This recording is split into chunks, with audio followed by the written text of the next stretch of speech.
Hi, I'm Joe White from Ashland Community Theater Behind the Curtain. I'm here with a very good friend of mine, Larry Loring, and we're here for a tribute show for a very good actor, a friend, and a good man, Tom Astore, who passed away recently.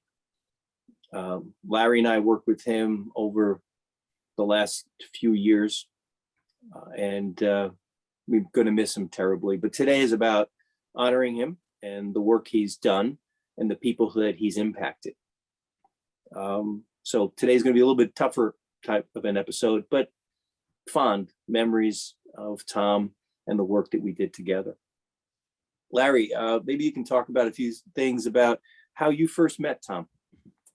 Yeah, well, Tom and I first met because we were both cast in the play about 3 years ago, Seven Keys to Baldpate, which ran in Whitensville. We first met at the audition and just got to chatting a little bit. We were both cast, and so as the production went on and rehearsals went on, we got to know each other a little bit more and a little bit more. We just synced together. It was like we were brothers from another mother from many years past. In particular, there was we had a mutual issue with one of the other people involved in the play, and I had known that person for some years, and so I had to talk him off the ledge a couple of times with that person, and in return, he had to talk me down off a ledge or two in dealing with said person. But all in all, it was a wonderful production. We had a great time working with one another. And because of that, you know how sometimes when a play is over, everybody goes their own way. You don't see them again unless you're cast in another play years down the road. Tom and I, we synced, and so we started getting together for lunch and all that sort of thing, and that became, in short order, very good friends. And oddly enough, that play was my first introduction to Tom. As you know, I go to a lot of different shows. I go to a lot of different theater performances, and while I'm watching the great performances, I'm also scouting actors. Right. And I saw Tom in this show, and I saw him carry it. It was literally, he had to carry Seven Keys all the way through with each of the actors. Yep. And I said, I have to have this guy somewhere in our next shows. Yeah. And in the back of my mind, I was casting the viewing room, and he could be perfect as one of the sons of that show. And unfortunately, because of the timing and COVID and everything else hit, we couldn't get him into that particular play, but we were able to work with him in other areas. But it's so ironic that was that the first time you worked with Tom, was in Seven Keys? That was the first time I worked with him. You say he carried us, and indeed he did. Just a funny story, to my shame, during one of the performances, I came on stage doing my thing, and I just went blank. And I looked at him in my best low ventriloquist voice. I said, I got nothing. Work with me here. And you know what, Tom, probably, I don't know if I was there that night, but you know what, it was seamless. Tom had that knack of knowing what else was going on around him in the play. He knew his lines as well as everybody else's, so he knew where it should be, and he knew how to get it back on track. So I think he was a joy to work with. So there's a few people today throughout our show tonight are going to have a little comments about stories about Tom. Up first is we have Katrina Lieberger, Melanie Blodgett O'Toole, and Linda Slocum, who have some words to say about Tom. I met Tom a few years ago when we were working on the Hounds of Baskerville production. And I remember he had this laugh and confidence that everything was going to work out okay, and that we didn't have to really worry about stuff because he knew it would come together. And he was correct. It all did work out and come together, even though me and the rest of the cast were worried at times that things didn't seem like they were progressing like they should or weren't going to turn out. But Tom just had this way of, calming us all down, keeping us all level-headed.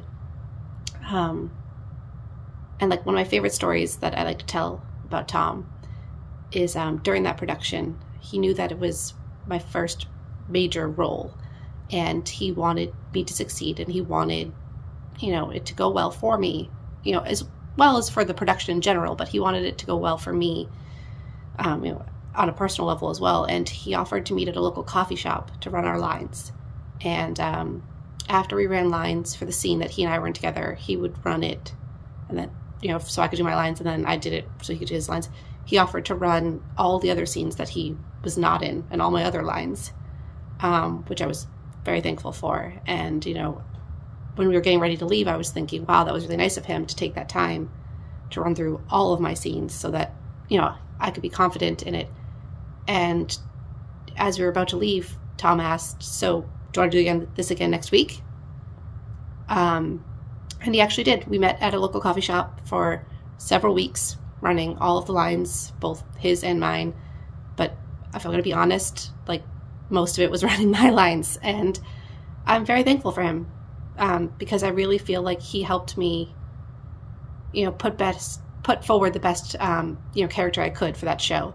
And he also taught me some tips and tricks on how to not only memorize your lines, but, remember to stay in character, and, things go wrong, and, all these different kind of things. And I just feel like those are things I'm going to take with me, throughout each show that I do. And it's something that I possibly wouldn't have otherwise if I didn't, if I hadn't met Tom.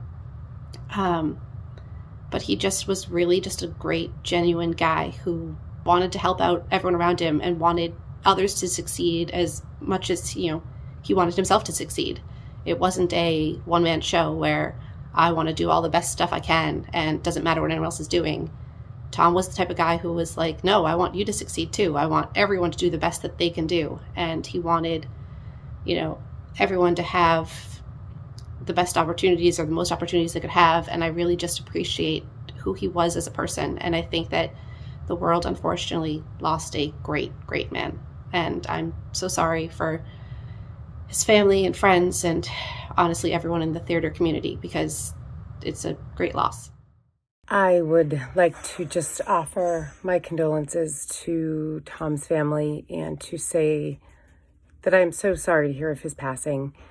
I was lucky enough to act with him in a couple of shows, the most impactful being 7 Keys to Baldpate. He was an incredibly generous actor and very fun to work with, great sense of humor. And I also feel really lucky that I got to act in the short that he wrote, Sisters, during COVID, that we performed on Zoom. And he was a very funny writer, and it was a lot of fun just listening to his stories and talking about his motivations for writing the short that we performed. And I just feel really lucky that I got a chance to get to know him a little bit and work with him. And his passing came as a shock, and I think that his work will live on. And again, I feel pretty lucky that I got to be a part of some productions he was pretty pivotal in. So. Hi, it's Linda. I worked with Tom on a production of a show called 7 Keys to Baldpate. He played my brother in the show. It was a wonderful experience working with him. He was such a great actor. He worked so hard to make sure that our relationship came across authentic on stage. I started to feel like we were family by the end of the show.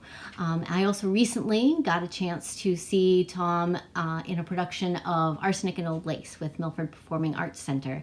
He played Dr. Einstein, and he was just phenomenal. He made me laugh, and he just worked so hard in that show. You could tell his talent will truly be missed. Another part I want to talk about is after I started to work with Tom in the viewing room, we cast him in the play as the brother of some of the brothers, actually your son, Larry, right? Your son. But unfortunately, he couldn't do the show. COVID hit, and then other things happened in his life, and then we'll recast it again. So I did miss having him be part of that. But I always will remember in the beginning of all of the things that we've done, rehearsals, I would get there early. Tom would get there early. A lot of people get there early. And Tom and I would sit down and talk. And I started to get to know him a little bit better. I knew him. I didn't know he was from New York. He had the same New York attitude I did and do, I think. We talk about it all the time about how he knew I was a New Yorker, and I knew he had a sense that he was from New York. He was from Queens, just like I was. The background you see here is the area of Queens in which he and I frequented a lot. Probably in our lives, we just didn't know it at the same time. He was a big Met fan. He would go to Shea Stadium very often. We would sit there and we sat to talk about, do you remember the Mets? We started talking about players. And one player we both loved growing up was Jerry Koosman. And he was a huge Jerry Koosman fan. I loved Tom Seaver and Rusty Staub. And we would sit there and talk about it. And I got to know him more and more and more about all the things that he did. He said he would write stories. And I'd say, yeah, you're a writer. Because I'm always looking for writers, always looking for directors and actors to be part of our community theater. And he said, I don't write anymore. I don't do it anymore. He goes, well, I said, you should take it up, do it again. And one of the things I remember having Tom tell me just before he passed was he was always grateful for the fact that he started to write again. And you'll hear more about some of the things he wrote over that time frame. So if anything, I'll take the tiny credit by just saying, go and write. Worst case scenario, no one reads it, no one likes it, but at least do it for yourself. And he enjoyed that. But being from New York, he and I always had that in common. And I'll miss those conversations about Shea and the Mets and Jerry Koosman and who was better and who was worse. And so I'll miss him very much there, buddy. Larry, any stories about how you and he started to talk a little bit more as we started to work closer together with him? Jerry who? I'm a Red Sox fan. So, no, kidding. Anyway, despite the fact that I'm a Red Sox fan, Tom and I did grow in our knowledge of one another as we go out and have lunches. You know, every few weeks we go out and hit one of the local pubs or restaurants and have lunch. And as we'd share about our lives and our interests, I discovered how many different things we had in common. For example, I have an adopted Korean daughter. He has an adopted Korean son. So we shared that. In college, he was very much into Russian literature. And in the Air Force, I was a Russian linguist and very much involved in Russian literature as well, reading Solzhenitsyn and Dostoevsky and all the rest of them. And Tom was really into that as we would discuss it. He was extremely knowledgeable about it. I was surprised. We too shared our writing. It's been a long time since I've done any writing, and I struggle trying to get anything down anymore. But I shared with him some things that I've written over the years, and some of the songs I've written in particular. And he was thoroughly encouraging of me, probably in the same way that you were of him, to try to get back into that.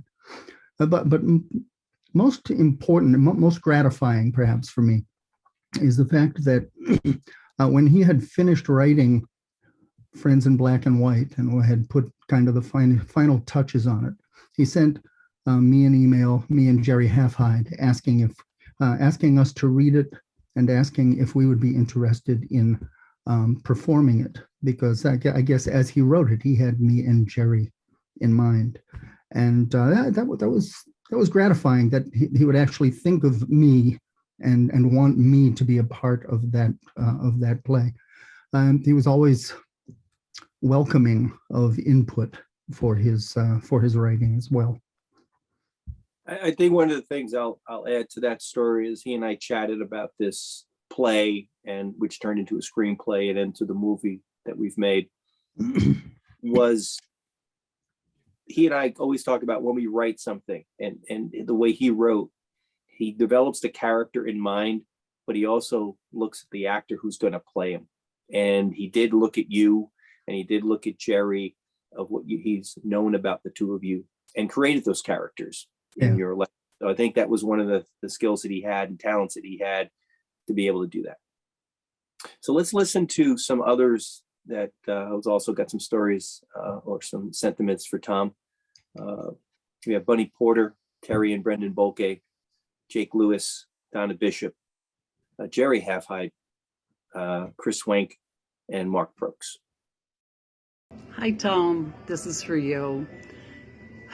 Wish you were here. We are doing rehearsals for our winter show at Ashland, Dashing All the Way. This is my lovely costume. I'm sure you would have loved it. We miss you already. We love you. Hope you're resting well up there. Bye. So I hadn't really met Tom when he first contacted me. I had seen him on some of our Zoom shows that we were doing during the pandemic, and I knew that he wrote the play Sisters that we did on Zoom. But he sent me an email and said that he had written a new play, Friends in Black and White, and wanted me to read and see if I was interested in playing the part. And so the play was fantastic. It blew me away. And I told him, yes, of course I'll do it. So we decided that we were going to do the play. We were going to do it in Milford. And Tom was actually going to direct, which is a little bit different, having the writer as a director. Because mainly he let us do it. Larry Loring and I were in the show, basically a two-man show. And he basically let us do what we wanted to do. And he was amazed at his words coming alive on stage.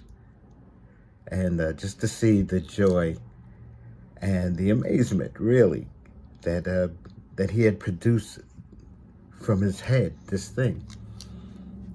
Just filled him with a lot of joy. During that whole process, Tom and Larry and I, we became really close, and just saw what a great, genuine, and nice guy he was. I don't think, if someone told me that Tom screamed at somebody, I would never believe it, because I don't think that the guy had it in him. He was just a really nice guy. And then when Joe White decided that we were going to turn Friends in Black and White into a film, Tom was really excited about that, of course. And he was there pretty much for every shoot. But he was always concerned about me and how you doing, Jerry? You okay? Do you need anything? You want anything? I mean, he's just such a great, nice, genuine person. And, I love Tom very much. And I know he loved me. I just know he did. And I'm just going to miss him and miss hanging around him and, doing future projects and just miss him a lot. Hello, my name is Chris Wank, and I've been asked to put out some reflections on our good friend Tom. The first time I met Tom was in the fall of 2019 when he and I were both working on the musical Young Frankenstein with the Milford Performing Arts Center. And then in 2020, we had a number of Friday Night Live shows that we did together, and multiple times doing rehearsals and then doing shows on the Friday nights that we had those. And then in late 2020, early 2021, Tom approached me on being part of a movie that Joe White was going to produce for him on a play that he had written called Friends in Black and White, later to become Tommy and Michael. And he asked me to be in the movie, to play a cop. And I accepted. I had never done a movie before, and ended up enjoying it quite a bit. My understanding is that the movie will be coming out in 2022, and, my initial friendship with Tom began as a result of our love of the arts, the performing arts. on the stage. But there were other times where Tom and I also shared things outside of theater. One of those things was Tom was also an adoptive father. And being an adoptive father myself, there were things Tom and I could talk about that other people simply would not understand. And there was at least one time when we're talking about just personal things, I had invited Tom to go to the gun club with me in West Boylston this past October of 2021. And we went shooting together. He absolutely loved it and wanted to do it again real soon. Fortunately, as we know, that isn't going to happen. But Tom was a good man. And Tom and I shared some other things as well. But one of the most important things we shared together was our faith. And we oftentimes talked about that outside of the context of theater. But we had theater, we had faith, and we had fatherhood. All three things we shared together. And I will never forget Tom. And I hope and pray that no one else will either. Thank you. I first met Tom in 2018, I think it was. Yeah, 2018. I was holding auditions for a production of a show called Dracula the Bloody Truth. And it was a very comedic version of Dracula where everything went horribly wrong. Intentionally. And it was the first night of auditions, and we had this guy walk in with white hair and smoker's teeth like you wouldn't believe. And he introduced himself as Tom Astore and had an audition with us, and he was absolutely hysterical. And I'll never forget the phone call that I gave him. Because we were casting the show, we were figuring out what to do. And when we figured out what we wanted to do with Tom, I said to myself, okay, I need to be the one to call him. So he picked up the phone and I said, hi, this is Mark calling from the Milford Performing Arts Center. Thank you for auditioning. So we would like to offer you the part of Mina Harker, one of the brides of Dracula, and a couple other female parts in the show, in addition to Arthur Holmwood. And he just started laughing. Like, he started giggling and losing it over the phone. And yeah, we ended up having him as sort of like one of our cross-dressers in the show. We had a couple of gender flippy moments in that production, and it was just going to be we thought it would be fun if we could also reverse it, because we had some women playing men, and I thought, well, then let's have a man play a lot of the women. Why not? And that turned out to be Tom. And he was an absolute delight to work with. We had to tell him to close his legs and not sit with them open while he was wearing a dress. And he was a really good sport about the whole thing.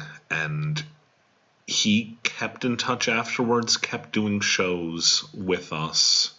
And he was always just a phenomenal guy and a phenomenal actor. He would do absolutely everything to make it happen, and he was game for so much more than I'd be willing to ask from a lot of people. We worked together on a lot of shows over the past several years, and I'm sequestered in Europe right now, and I feel just really awful that I wasn't able to come and say goodbye properly.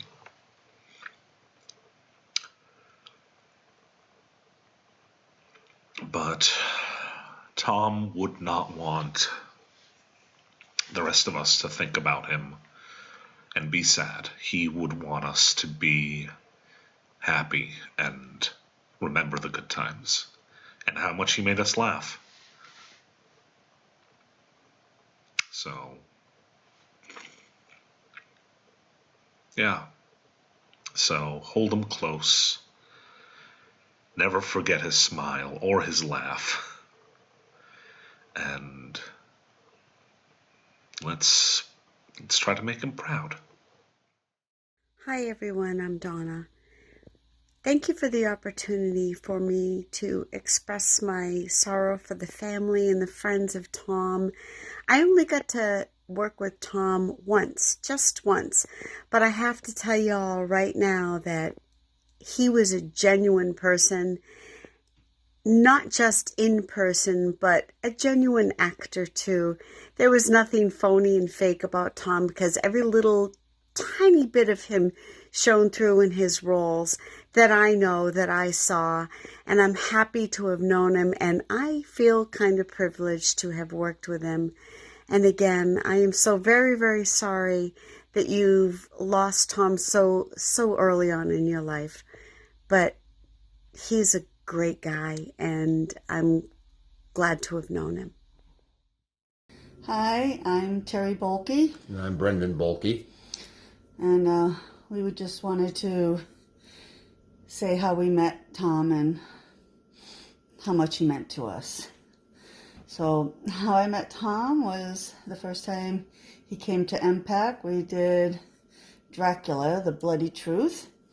And that's when I realized what an amazing actor he is, and that he put everything he had into his roles. Because in that play, he wore a dress, he wore wigs, and he had so much energy. And then we did so many other shows after that. And then I was lucky enough to work with him in his last play, which was Arsenic and Old Lace. And he had so much energy, and he was so funny, and he was brilliant. He was brilliant as Einstein. I was so lucky to work with him. And he was such a talented man and a talented writer. And, we're going to miss him immensely. I was lucky enough to work with Tom on Dracula as well, although I was stage manager for that, and I was really lucky to get on stage with him for the first time in 7 Keys to Baldpate. I worked with him a number of different times, including Arsenic and Old Lace. I was in that show. But more than being on stage with Tom, I love just sitting and talking to Tom, and not necessarily about theater, about growing up on Long Island, about politics even, about anything. He was a brilliant man. He was funny. He was fun. He was giving. He was caring. And he is going to be so very missed. Yeah, and he will always, always be in our hearts. We're going to miss you, Tom. Hi there, my name is Jake Lewis, and I got to know Tom through 2 different theatrical productions. The first one was a play he wrote called Sisters that he allowed very generously my theater group to do. From the moment I read it, I loved it. The actors and the director of that show did as well, and the audience, of course, thought it was great. In that play, not only does Tom show a lot of heart, which is not uncommon for him, but a lot of comedy and humility as well about where he came from. And then I got to know him a little bit better as an actor and a person when he was in the production of Art that I directed. And he was the perfect Serge for that show. A great student of the theatrical craft, but apart from that, never wanted to hog the spotlight from other people.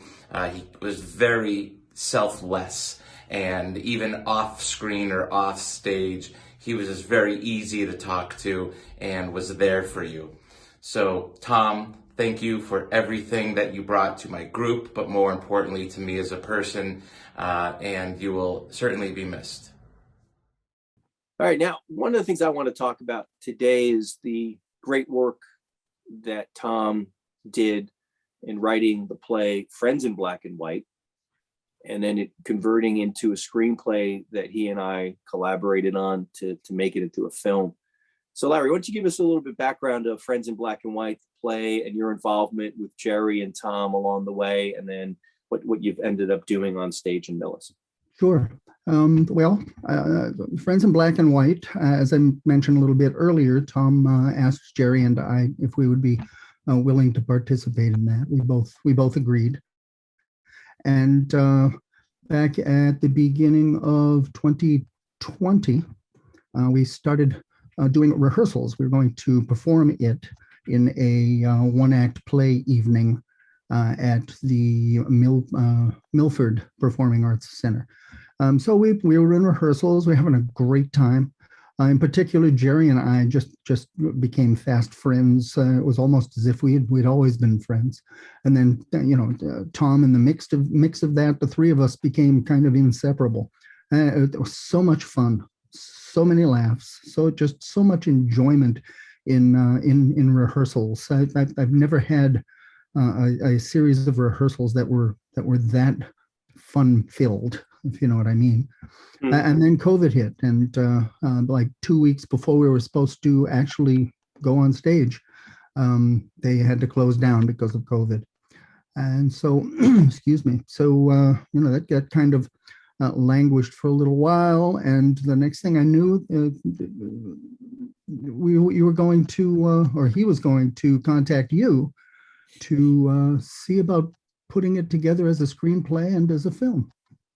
Yeah, I think Tom was sending me back and forth the iterations of the play and giving him some feedback. And when I read that thing, the first thing I said is, I see this more than just as a play. Not that a play is just. I hate the word just. It makes it a little. It's not that at all. It had more legs behind it. I thought a film, and the way I thought about a film, and the way he and I talked about the story, the friendship, the camaraderie, the interaction between two people over the years. And when he wrote that, I said to him immediately, I want to do this as a film. And he goes, well, what are you talking about? I don't know what you're talking about. I said, listen, trust me. Give me a chance here. I love this thing. He goes, really? Let's do it. Let's go out there now. And I know we started filming in like January of 21. We finished filming probably with a couple of add-ins around October, November of this year. And then we did a 2 months worth of editing, and it's going to be released in January. I'm just so proud of the fact that I had the opportunity to work with you, Larry, Jerry Hadfield, and obviously Tom, and having him, you, and Jerry all come to my house in November, about a week or so before Thanksgiving. And you all had a chance to watch it. As a matter of fact, Tom and I watched it 3 times that night. He stayed over until almost 1 o'clock in the morning. My wife and I, my wife said, is he okay? Is he still there? I said, we're watching this again. We're watching it one more time.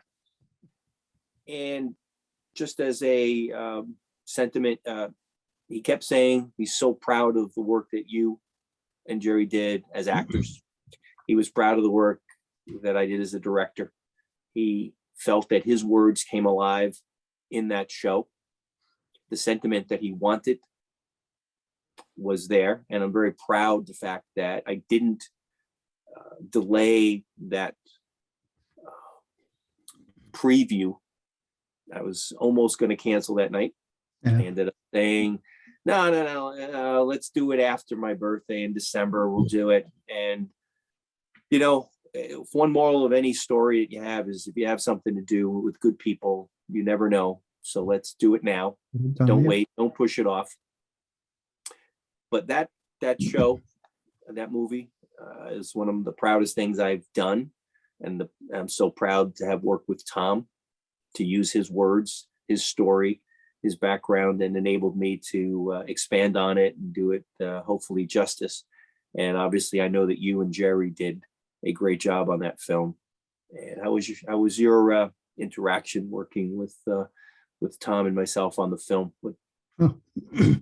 I find it interesting how the film and the play are so similar to one another, and yet the dynamic of each is so different. And both are enjoyable, thoroughly enjoyable, but in different ways, both as someone who watches it and as an actor, as a participant. The film, just scene by scene by scene, watching that being constructed, and watching Tom look from the sidelines. He kind of played the boom operator and the guy who does the click thing. Watching him watch from the sidelines with pride in his face, and just thoroughly enjoying that process, because for him it was so different from when he's directing the play. When he was directing the play, it was different, and he was molding it in different ways than you did, and yet he came to appreciate both. Just to throw this in, after we had finished with all of the scene shooting and all of that, Tom had submitted Friends in Black and White to a one-act play contest, kind of a thing, and he won first place. And this was taking place in Millis, Massachusetts, the Millis Performing Arts Group there. And we performed that as a staged reading, and it was just amazingly received. I mean, it's how often is it that a staged reading of something gets a standing ovation? You know what I mean? And Tom was just so proud of that, and I'm so glad that he got to see that happen before he passed. Absolutely. There's nothing better for a writer to see the words that you put down on paper come to life, yeah, and have people appreciate the product that you've done. Yeah. And he's done so much great work over the years. I know that people that have spoken about him tonight have mentioned how great it is to work with him as an actor, how supportive he was, but also as a person outside of the lines. He was there for people to help them with their lines, help them with other people, help them with what they were doing. The creative process. One of the saddest parts about this whole thing is obviously is not going to be able to work with him in this capacity. There's a certain number of people, Larry, you're one of them. There are others in this company that I just look forward to working with and collaborating with and bouncing ideas back and forth. And I'm going to miss that tremendously. We were talking about going to film festivals in 22, yep, places in which we were going to visit as a group, all four of us. Yep. And that saddens me in a way that we may still do that, but he's not going to be there to see that or hear that. I just hope he knows some way or somehow that the work that he did and the people that he touched will never leave us, because he's been part of it. Just going to say I'm going to miss him very much, tremendously, and I know you will too. Wherever we may go together, we should make sure we get a table for four. The three of us get a table for four and put a drink in that fourth slot. Absolutely an excellent idea, and totally agree. Thank you, Larry, for being here today. I know a tough time to have this kind of a conversation, but I just wanted to let people know how much Tom meant to not only ACT, other people around the community, but also to me personally and to you personally, Larry. We talked about this, doing the show for him. Yep. Before we wrap, I just want to show a couple of things. One, we're going to have a special thank you from a character that Larry created in our Zoom shows and in our Victorian House shows. And then we're going to have a little clip, a little bit longer clip about the works that Tom Astore has done and the comedic genius that he had, the improv, the ability to make people smile with his comedy and words, a little tribute of the works that he's done. And I hope everyone appreciates that. And Tom, you'll be missed very much. We love you, Tom. Hello, I am Julian Freemingle, and I'm here to celebrate the long, many thousand-year life of Roland Van Krunkel III. Admittedly, most of his life was spent on ice, but at the end he was truly a warm pre-human being. Roland and I worked together to develop our line of products, available online at hippiecavemanlove.com, which was featured on a WTNA talk program last year. Our business had just taken off when Roland tragically and suddenly passed. Roland will be remembered as a kind man and a good friend for a caveman. He was rough around the edges, and you wanted to keep a safe distance when he was in the mood to bang his club. But he was well loved by all who knew him. He was no Neanderthal, and he will be truly missed. Safe passage, Roland.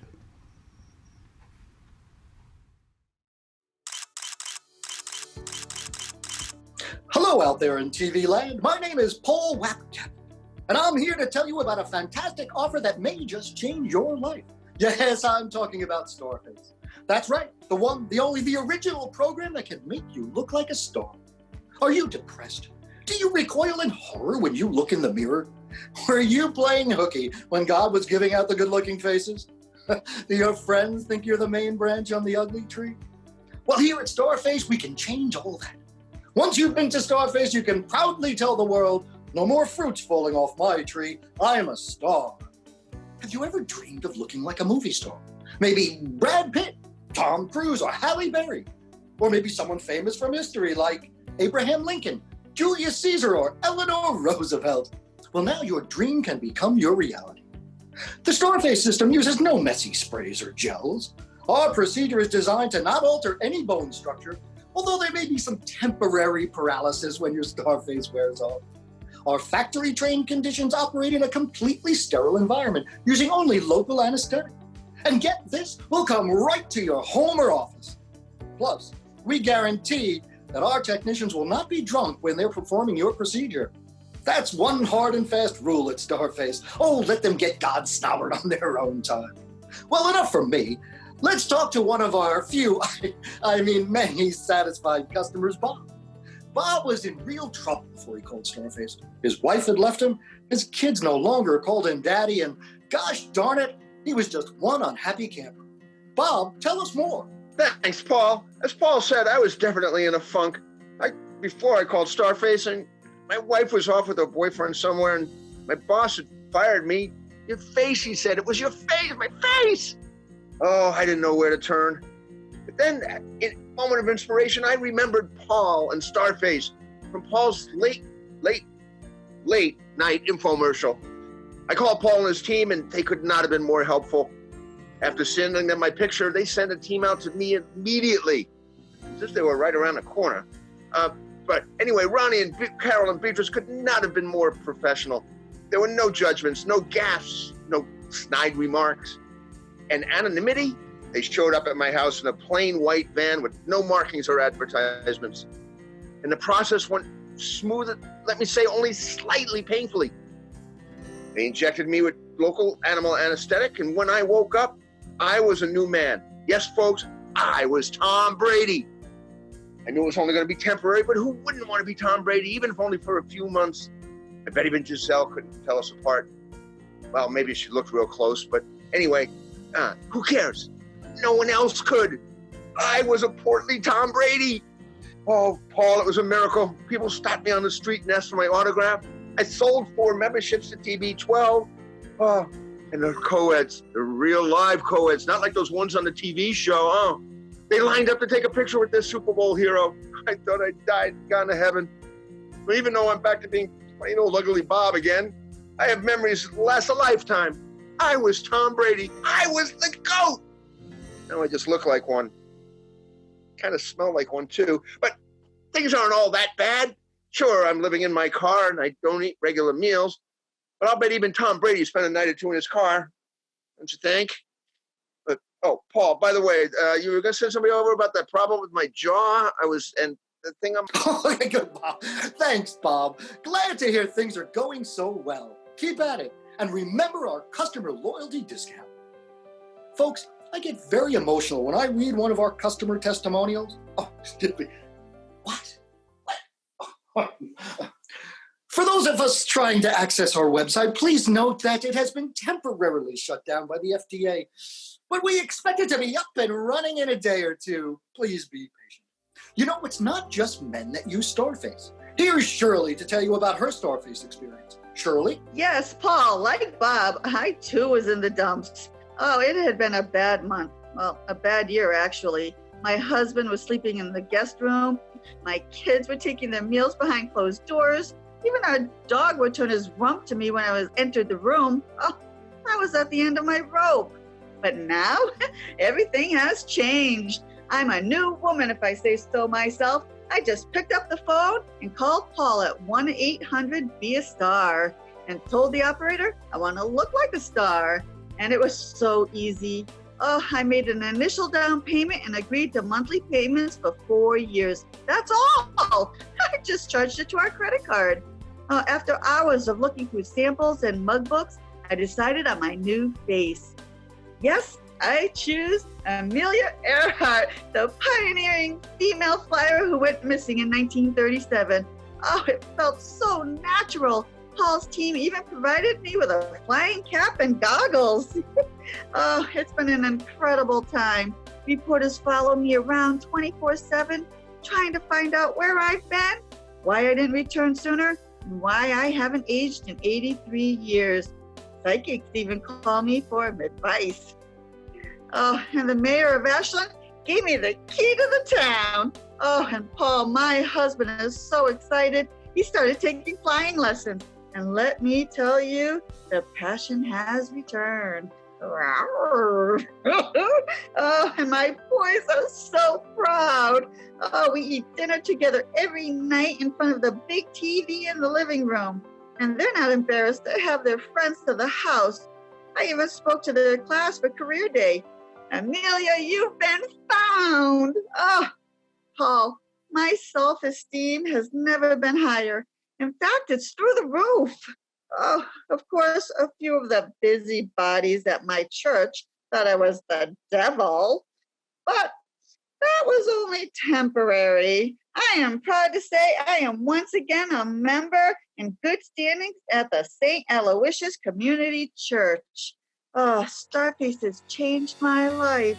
I am no longer the ugly duckling. I'm a white swan spreading my wings. Oh, well, how can I ever thank you? Oh, Shirley, you're sweet. Just keep those payments coming. You too can be like Bob and Shirley. Choose a new face, be a star.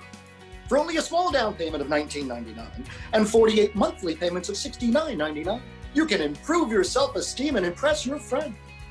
Maybe, like Shirley, reinvigorate a tired, stale marriage. How much do you spend on those hard-to-swallow antidepressant pills? The long and tiresome psychiatric appointments? The travel time alone is outrageous, and the moaning and groaning on your therapist's couch. Friends, pick up your phone right now and call Starface. I promise you'll be glad you did. And if you call in the next 10 minutes, we'll include a special edition Elvis mask and bodysuit designed specially for Starface by Elvis's second cousin, Elmer E. Stovey. Just follow the step-by-step directions and you too can be Elvis for a night. You'll drive the ladies wild. That's cool, man. And if you call in the next 15 minutes, we'll include a limited edition CD at no extra charge. Elvis sings Christmas songs to dogs and cats. From me to you, your pet will have an extra Merry Christmas this year. Hoo, hoo, hoo, hoo, hoo, hoo.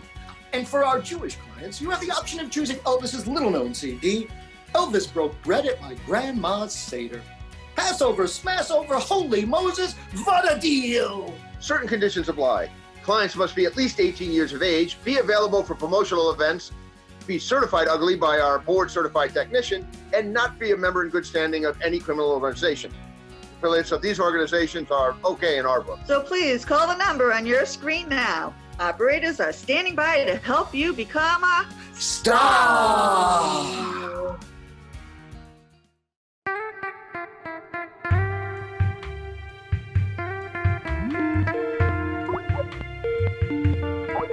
Low. Earl got engaged. Oh my God, when? How? Don't you just love FaceTime? Oh, I love your earrings. I bought him at Alexander's, $12.99. Forget the earrings. He did it last night. I went to the nail place this morning, the one by the bakery with the Koreans. Yeah, and we go there all the time. How did that happen? Well, I saw Miss Christina in there, Bobby Seesma, and she said Mrs. Crusoe called her this morning with the news. Oh, that Bobby was something in high school. Now? Yuck. Get him on the phone. Hold on.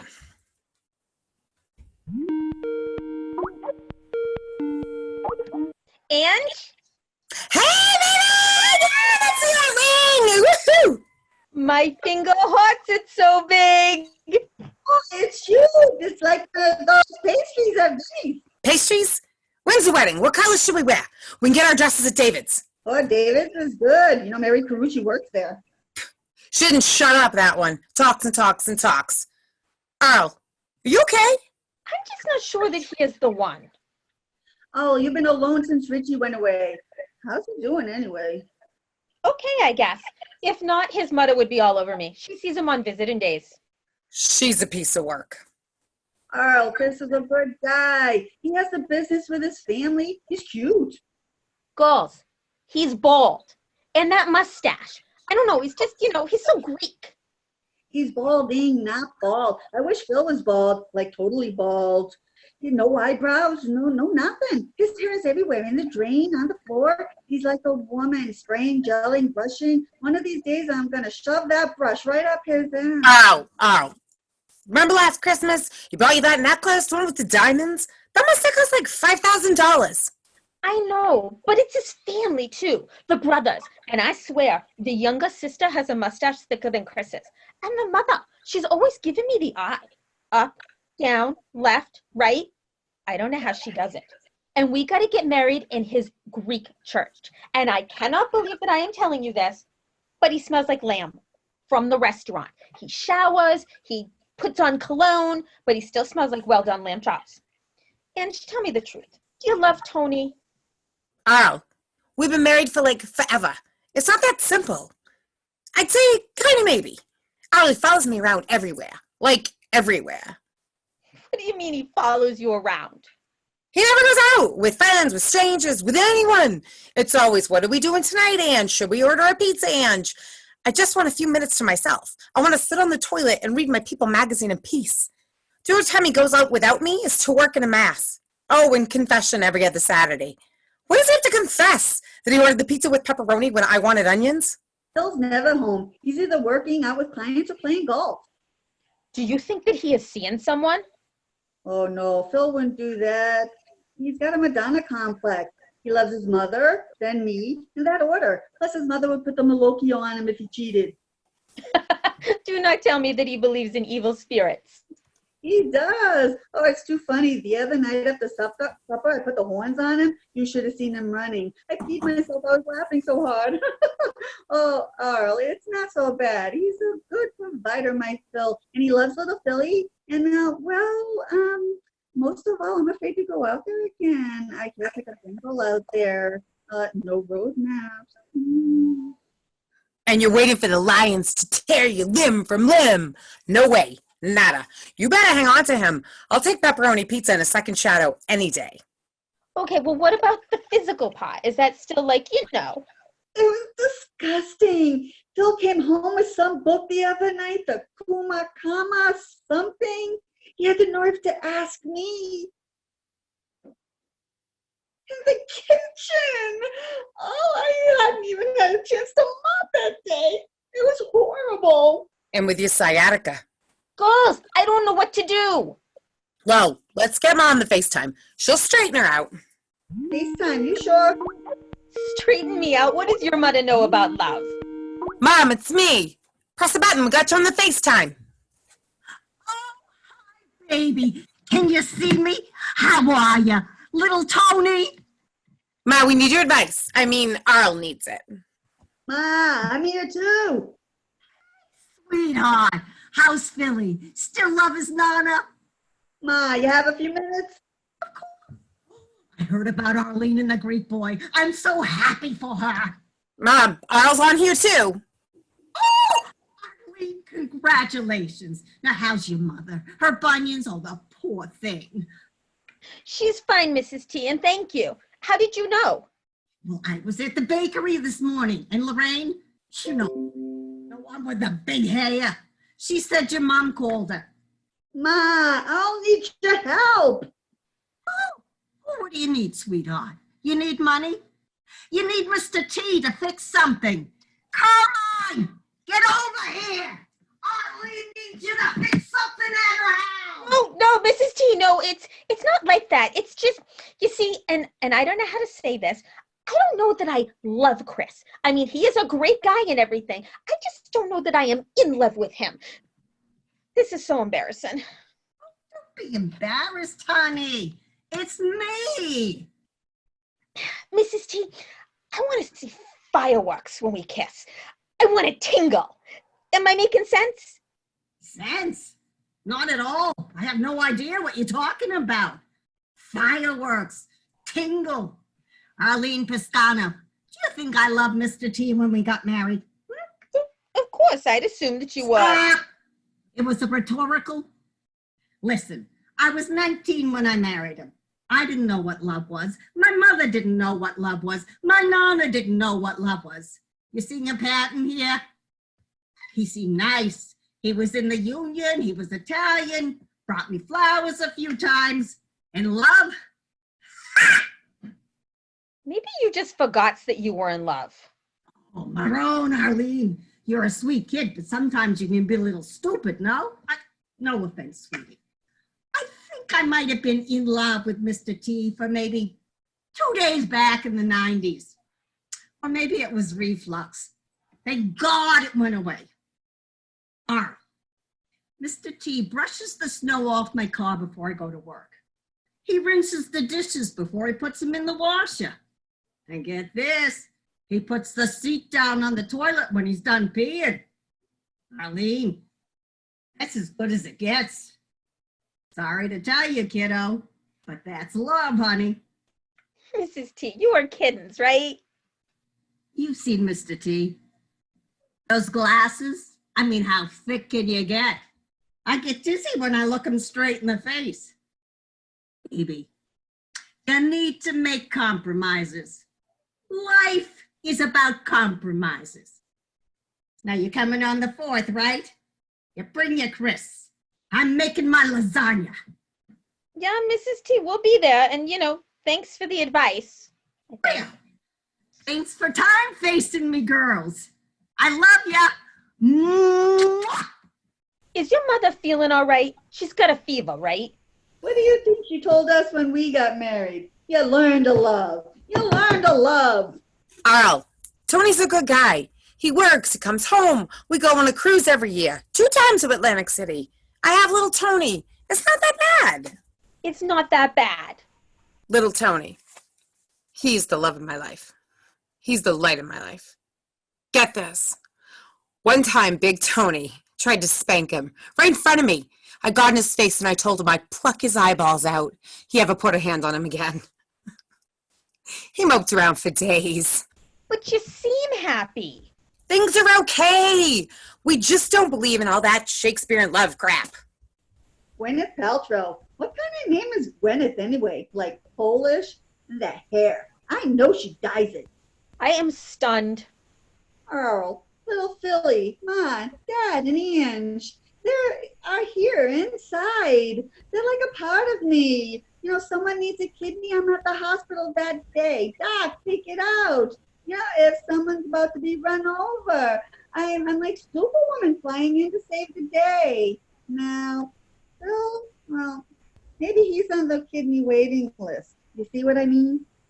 I'd make Tony take an Uber to the hospital. An Uber. Just come over on the 4th. You can see Philly and little Tony. We'll have fun. Okay, but promise me one thing. You swear that you will be with me every step of the way, because I cannot do this without you twos. Of course. Oh, come on. Oh, and Arl, you're gonna love Ma's lasagna.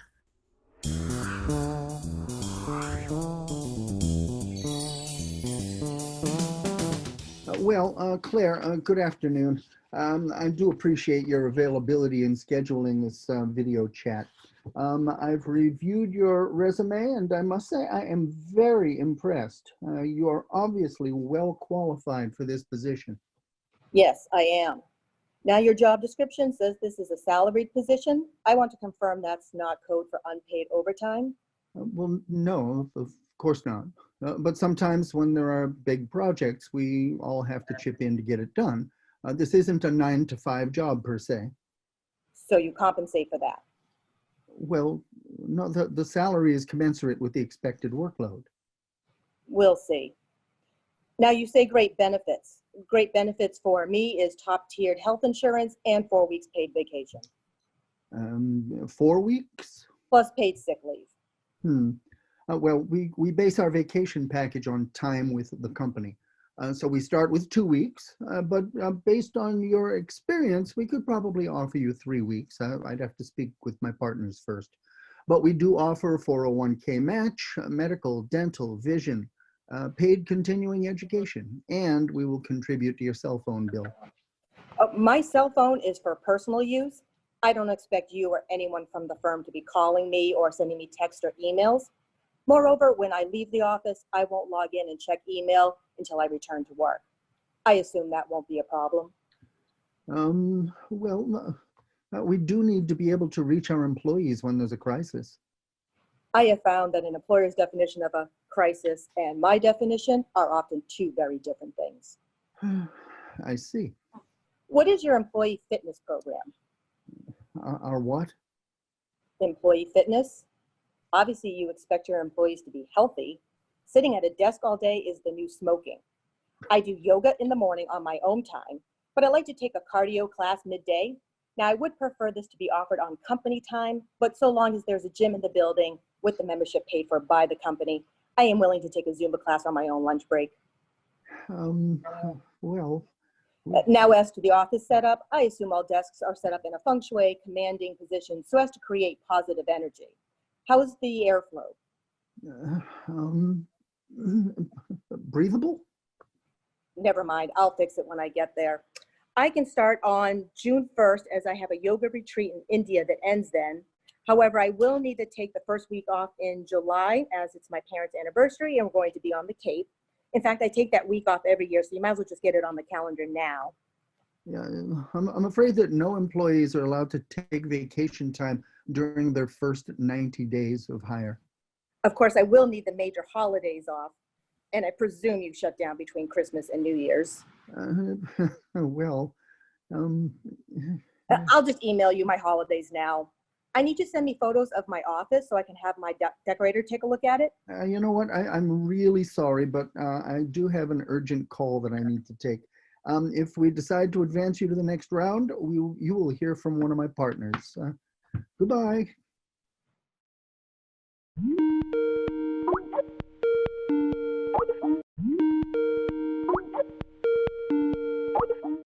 I don't know about anybody else, but I'm ready for a lunch break after that update. I tell you, I could eat when is lunch? Is it coming soon? Excellent. Okay. Well, hey, can we just quickly go to Tom, the newly appointed Wizard of Light Bulb and Idea Moments? But before we go, can Liana just do me a favor? Give me more updates next week at our regular one-on-ones that we have every 6 weeks. Sounds good. All right, Tom, to you. Hey, thanks, O. Great to be on the call, guys. Idea number one, clowns. I see cheating clowns. Happy, sad, all types of clowns. Our research is showing that clowns are an underserved market right now. We can have the cheaters go into the little like those little cars, right? And then all the cheaters come out of the cars, so the private detectives don't know who the cheaters are, right? That's great, right? So that's number one, okay? And then, all right, second one is I see you, right? So picture this. Video crews and teams are across the country following Peeping Toms, right? It's like that show on A&E, right? That live PD show, right? So we tie in the binocular companies, the sneaker companies, real estate agents, lawyers for when they get caught, right? I mean, we do a lot of marketing tie-in. So, you know, we'll make extra bucks for us, more, you know, more stuff, more money for us, right? Okay, all right, okay. And then last one, okay, the last one, Fetish Fridays, right? A call-in show, okay? And Arnie, we got to work on this because at the same time, we can have an app, we could tie it into the network, right? So I'm going to leave that to you and your team because I'm just the idea guy. I'm just the light bulb guy, okay? Now, one of our team, a great idea, we have a different guest host for every show, right? Like somebody who's down on their luck.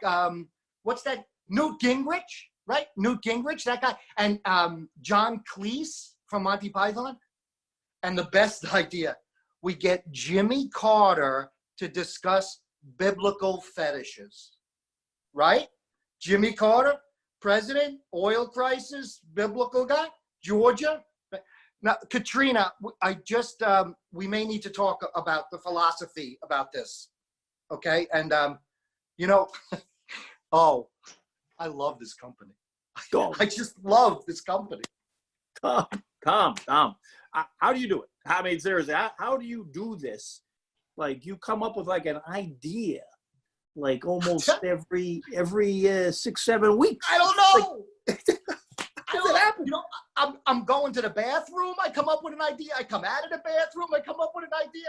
It's just idea. I'm an idea man. I'm an idea man. Keep eating those prunes, buddy. Keep eating those prunes because those prunes, ideas, oatmeal, cinnamon. You gotta love them. All right, listen. Thanks, guys. Hey, listen. Thanks, guys. Hey, I hope one of these things pans out because honestly, you know.